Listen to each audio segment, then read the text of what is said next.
Hello there, everybody, and welcome to Moist Critical. And is Twitter actually dying? I don't know. I went on Twitter and they were talking about my bad. They were talking about a tweet limit or whatever, and I wanted to see if I could actually get the tweet limit, but I stopped because looking at 600 or 800 tweets a day, I don't even do that much when I'm on there casually.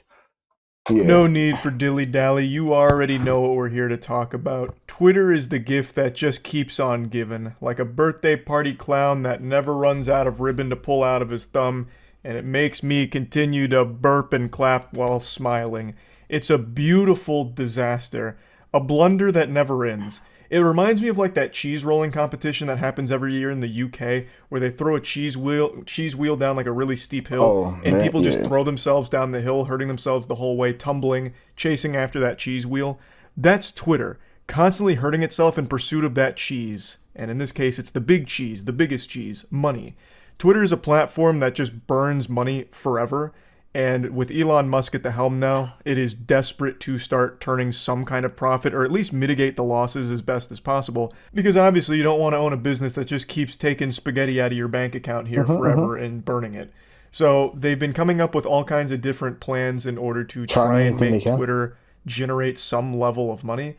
And I've followed it pretty closely. I've made quite a few videos going over a lot of the silly stuff that's happened recently, but I haven't talked about it very much, even though they have made some decisions that I still think are comically bad. For example, you can now no longer even access any Twitter content unless you log in. So if you try and read a tweet, watch a Twitter video or anything like that, and you're not logged in on desktop, you just get taken right to the sign-in page, which I think is a luxury afforded only to Twitter. That is the only platform that can get away with that. Imagine if you went on...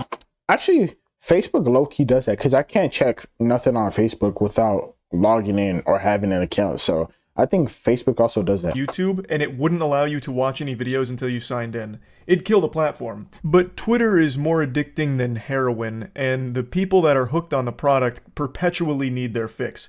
It reminds me of Bane from Batman, how he constantly has those tubes that are filtering that juice, that venom, into his body in order for him to live. That's a lot of people's relationship with Twitter. They fucking need that poison in their life. So if they're forced to log in to even view anything on the platform, they'll do it without a second thought, really. I mean, I'm auto-logged in, so... But it's really the only platform that can get away with it. They're the only platform afforded that luxury. Other platforms like YouTube, again, for example, would absolutely see a drastic decrease in the amount of traffic that they get. Platforms like Reddit, too, I imagine if you have to log in to read anything on the platform, would also see a significant drop-off. But we're not here to talk about that change. Instead, I want to focus on the big change. I can't look at nothing on Facebook without logging in. Elon Musk finally targeting data scrapers, which is a legitimate problem. I want to make this very clear up front. Data scraping is actually a problem. I didn't realize how big of a problem it was for so many companies until I watched Mudahar's video on it today.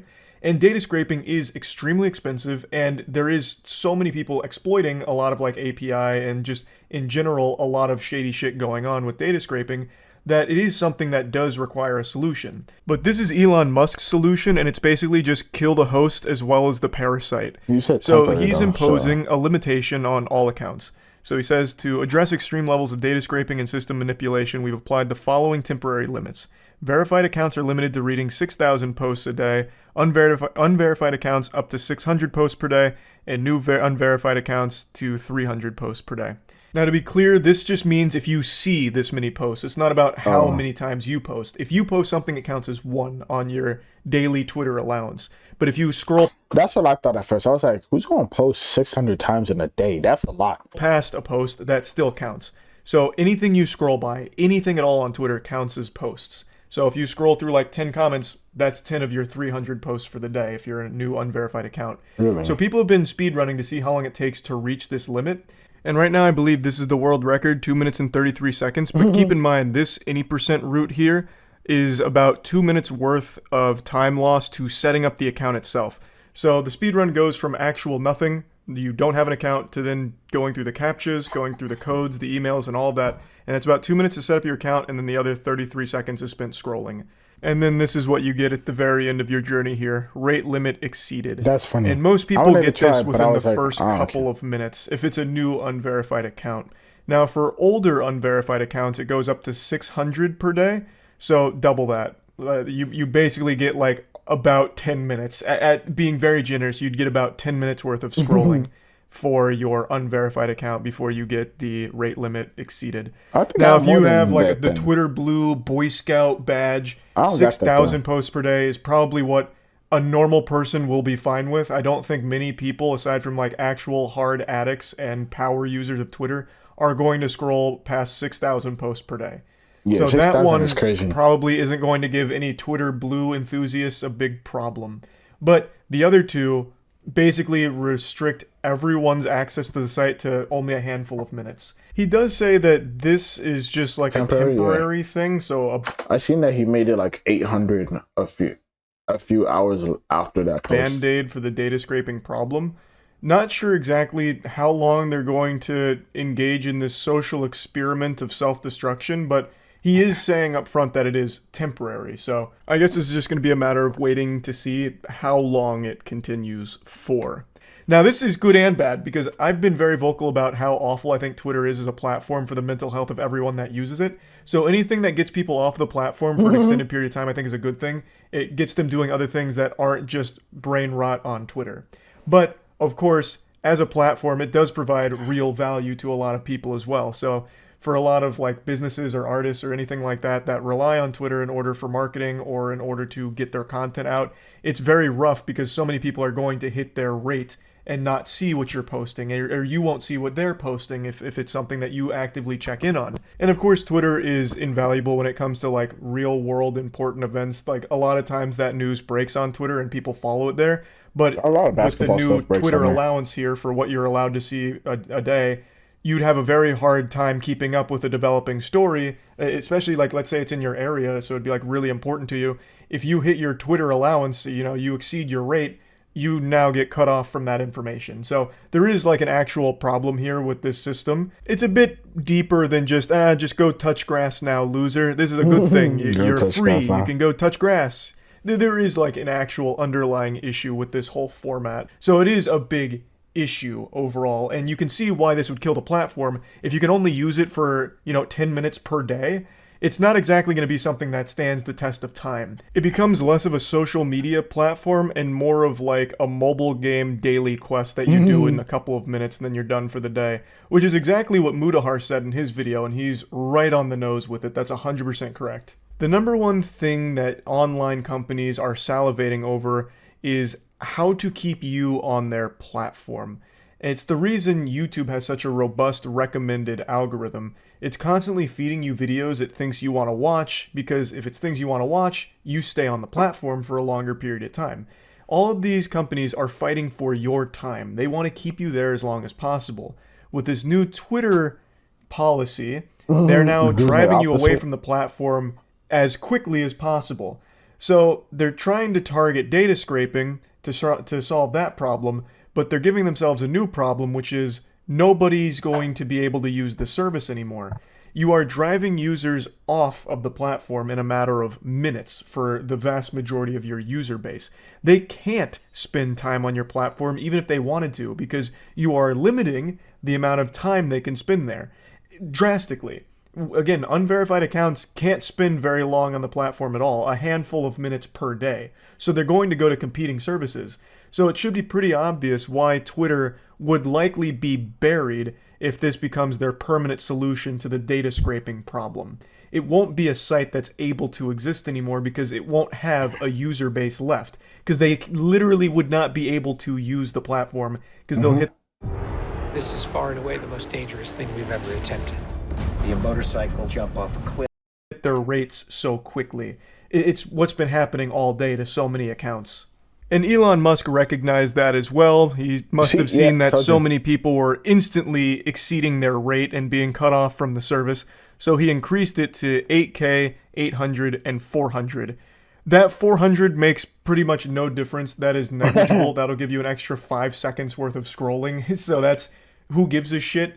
The 800 gives you maybe another couple of minutes of scrolling, and then the 8,000 doesn't really matter because that wasn't the biggest issue with the change. That's true. Or maybe I'm dreadfully underestimating just how addicted people are to Twitter. 8,000 like maybe is a lot. people are scrolling past more than 6,000 or 8,000 posts per day. That's crazy. But actually. regardless, he increased the limit because so many people were hitting it so quickly. As I was recording this video, he increased it again to 10,000, 1,000, and then 500. The 500 is still, once again, not a big difference. You're still going to have to be rationing your time on the platform to make sure you don't see unnecessary tweets that take away from your allowance. So that is, again, still not going to be a big deal. It adds maybe an extra 3 seconds to the speedrun route. The 1,000 for unverified accounts that have existed for a while, that might be, you know, like let's just be super generous and say that it gives you like a full hour worth of scrolling on Twitter if you do it at like a very leisurely pace and you painstakingly read everything you scroll by. Like maybe that'll give you like an hour. But then once again, increasing the Twitter Blue to 10,000, this is just starting to highlight that I might just be really out of touch with how addicted people really are. Because again, I thought 6 or 8K was probably not really the big issue with this, because I didn't think most Twitter Blue subscribers would be that deep into fucking doom scrolling forever. But I mean, he's increasing the Twitter Blue one again to 10K. So I mean, there must be an issue on that front as well. But regardless, you can see that the rate limiting of everyone on the platform is starting to cause some kind of internal panic. Clearly the goal is to combat the bad actors with data scraping, but it's coming at the cost of killing the entire platform for everybody else. It's like hunting a mosquito with a bazooka. You'll kill the mosquito, but everything else around it too. And in this case, it's your users that aren't paying for Twitter Blue, which is the vast, vast majority of your user base. It's obviously trying to push all of the unverified accounts to paying Twitter Blue subscribers. It's trying to convert them into handing over some money out of their wallet so that way they continue to spend all day on Twitter like they're used to. So all the goals are pretty obvious here. Obviously trying to stop losing as much money as they are to data scraping, and also trying to convert the people that aren't willing to drop some doubloons on Twitter into people that will pay money for a Twitter Blue subscription, so that way they can unlock the, you know, bigger allowance for the site. They can spend more time on there. They get to unlock more time with Twitter. I don't know if it's just I don't know if it's just me, but I don't even spend that much time on Twitter. Like, I do be checking it sometimes, and then I do be posting sometimes, but other than that, I don't spend hours on there. Successful that's going to be. Yeah. Hopefully it won't be at all. I really don't see a world where people hit their rate and then just immediately like grab their fucking credit card because they are scratching at their neck for more Twitter immediately. I hope that isn't the case. But regardless, should this system carry over for a long period of time, I really do see it being the legitimate end of the site. Again, most people aren't going to be paying for a service that has been free for as long as it's existed. So I just don't see a world where all of a sudden they're going to be okay with it now. But like Mudahar, I recognize that data scraping is a problem that requires a solution. And somehow Elon Musk found the worst solution to the problem. I don't have the answers though. Probably so don't look at me to, you know, cough up something genius here to stop data scraping without ruining the entire platform for all of the users that aren't paying for it. Because I don't know how to even begin combating it. But surely there's got to be something else that doesn't immediately nuke the whole platform. So I guess we'll just have to wait to see how everything continues developing here, but I did think this was actually pretty fascinating. Twitter is one of the few platforms that repeatedly makes decisions that I think are counterintuitive to long-term health of it. But it's still around, it hasn't died yet, and maybe it'll endure this change as well. There's no telling, but just wanted to talk about it a little bit. That's it. See ya. How interesting. I mean, let me know if you've passed the 6,000, if you have Twitter Blue and you've passed the 6,000 mark, because that's insane actually. Because what you doing on there, bro? Like, I'll be checking it like 10-20 minutes after that I'm done. But hey, like, subscribe, see you guys later. Hope you have a good day or night, and bye.